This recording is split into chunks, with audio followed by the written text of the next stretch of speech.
এটা মুসলিম দেশ, কাজে এটার আদালত ইসলামী শরীয়ত অনুসারে পরিচালিত হতে হবে।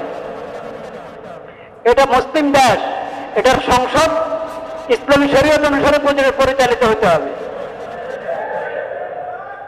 এটা মুসলিম দেশ, এটার অর্থনীতি ইসলামী শরীয়ত অনুসারে পরিচালিত হতে হবে।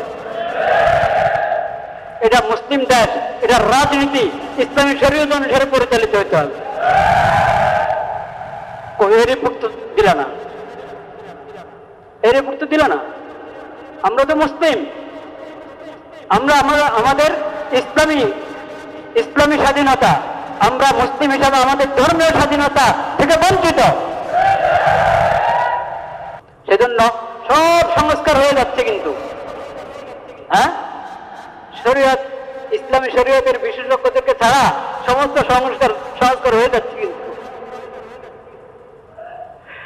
আর মত বিনিময় হচ্ছে, মতামত দিচ্ছেন, কিন্তু ফায়সালা কে করবে?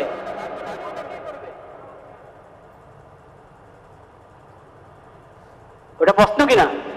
সব রাজনৈতিক দল থেকেই নিচ্ছেন, কোন আলেমদেরকেও ডাকা হয়েছে।